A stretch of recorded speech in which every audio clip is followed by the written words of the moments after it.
Wait.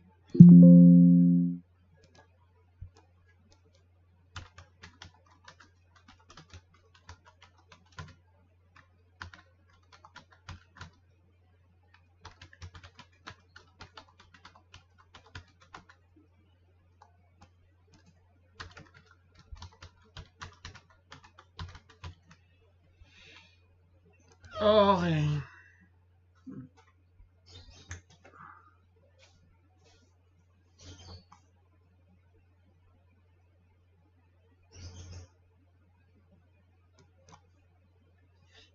Okay, mabilis lang to. Pag-usapan natin kung paano tayo hayaman ulit. Joke. Pag-usapan natin paano mag-trade sa stock market gamit yung First Metro Set. So, syempre una, mag-open ka muna ng account. Tapos, may mga ano naman doon sa website nila sa Get Started section yan. Tapos, click mo lang yan, next. Ideally, mas maganda kung Metrobank user ka kasi mas mabilis yung transaction. So, create ka ng account, tapos follow mo lang yung mga procedures dito, submit ka ng document, tapos magkakaroon ka ng account. Pag nagkaroon ka ng account, ganito yung tsura niya. So, dito lalabas yung dito ka pala maglalagin username and password pag nagawa niya account mo. Pag naglagin ka, ganito yung itsura niya.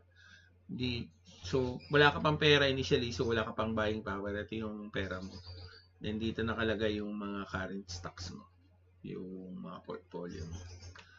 Okay, so para malagyan mo siya ng pera, pwede mong gamitin yung Metrobank account mo using yung first billing, yung via bills payment. So pwede mong gamitin yung hanapin mo lang to First Metro Securities, tapos type mo dyan yung account code mo, tapos lagay mo kung magkano yung ilo-load mo initially. So pwedeng 1,000, pwedeng 1,000, pwedeng 500, pwedeng 50,000, depende. So, depende dun sa ilo-load mo. Ngayon, kung gusto mong withdrawin,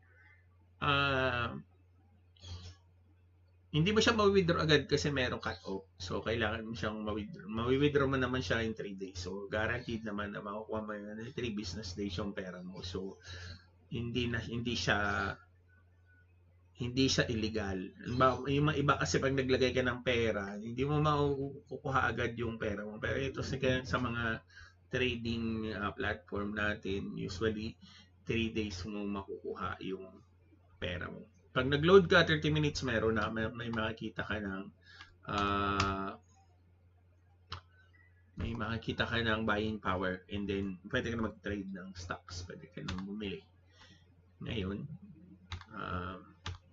so kung naka-login ka na pala dyan, make sure na dito sa display, on nyo yung ticker, at yung nasa taas makikita mo dyan yung ticker, mandar yun eh, kung ano yung mga nagtitrade. Tapos, itong extended view, so pwede ka mag-trade dito kung ilang stocks yung gusto mo, anong quantity, tapos anong klaseng trade ba yun, buy or sell, etc. So, ito yung mga price, siyempre. So, yung ABS, siyempre, obviously, ABS-CBN yan, Alice, Ayala Land, BPI. So, obviously, Cebu Pacific, Dayson, DMC. So, mga local, makikita mo dito yung mga Jollibee, Globe, etc. So, yan. So, kung halimbawa naglagay ka ng 5,000, yung last price nung stocks ng ABS-CBN is 4 pesos. So, makakabili ka na ng stocks ni ABS-CBN. Okay, saan na natin pag-usapan paano mag-trade. Ang kagandahan dito, advantage?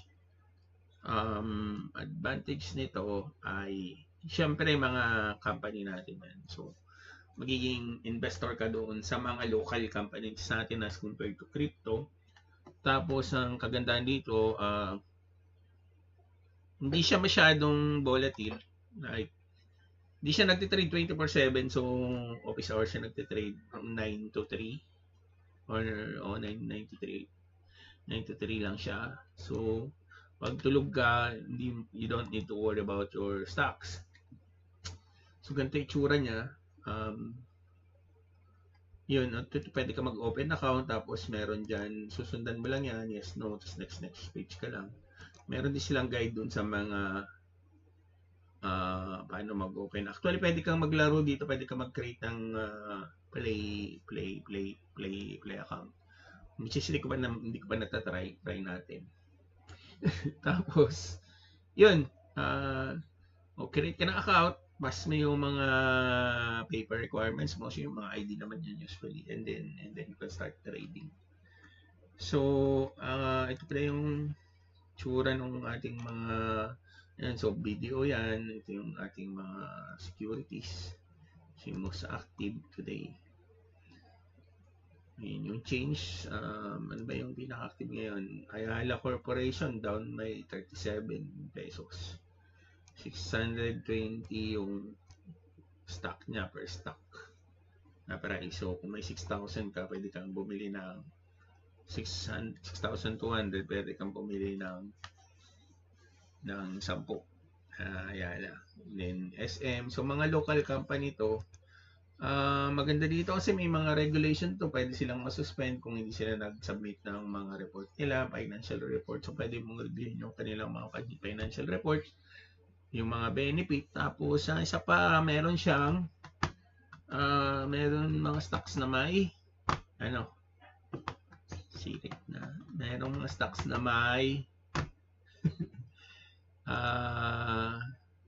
dividend. So diba, nag-invest ka ng 6,200 for example, kumita si Ayala, and then part nung kita nila, bibigay nila sa'yo yung basta meron kang stocks. So kahit hindi ka nag-trade, pwede kang kumita ng dividend. So may mga regulation, may mga disclosure. So unlike kay crypto, di ba may gustong bumili ng 1 million pieces ng Ayala Corporation. So kailangan mong padaanin yun sa disclosure para malaman ng lahat ng tao na may bibili ng 1,000 pieces ng stock. So once na nangyari yun, syempre kung may magbibili, di akit yung price ng Ayala. So hindi ka masusurprise na merong price hike. Or kung may magbebenta naman na let's say 1,000 pieces, syempre bababa yun. So hindi ka din masusurprise. So sumabay ka na lang din para bago siya magbenta ng malakihan, di nakapagbenta ka na. Ano ba mga okay dito? Ano pa? Hindi siya ganoon hindi mo siya kailangan i-monitor 24/7. So, medyo safe siya kumpara sa crypto. Yun nga lang, yung kita, hindi gano'n kabilis. Hindi din gano'n kadali masusunog. So, kung aaralin mo, yun, kikita naman. Make sure na yung gagamitin mo lang pera dito sa pang-invest, hindi yung ginagamit mo pang araw-araw. Kasi baka nag-invest ka, bumagsak yung stocks, so kailangan mo pala yung pera, withdrawin mo, may patong yun. Kasi pag bumili ka, may cut si broker na may percent cut yun, and then bumagsak pa siya, hindi mo nakukuha yung 6,000 mo, 5,000 na lang. So yung pera mo, dapat pag invest mo sa stock market, pang long term. Okay, see you next. May mga practice pa kami. Busy kami ngayon. Hindi ko na alam kung ano gagawin ko. Yun, see you for more update doon sa stock market. Bigyan ko kayo ng mga forecast natin kung ano yung magandang i-invest.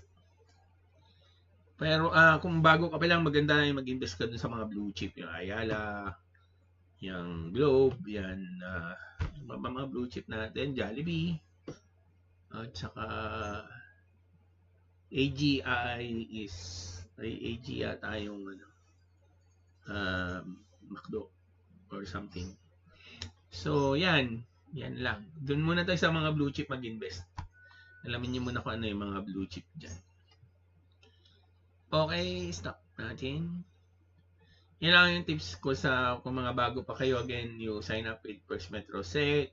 So, kung may Metrobank account ka, deposit ka lang dito, and then you can start trading. Login ka dito, and then yung mga user interface na pinakita ko sa inyo kanina. So, ganito yung makikita mo dyan, and then pwede ka mag-trade. May shortcut doon sa extended view, pwede ka mag-trade dito. or you can go to trade or quotes on research. Mga research pala dyan, makikita mo yung mga disclosure. Okay, thank you for watching and have a nice day.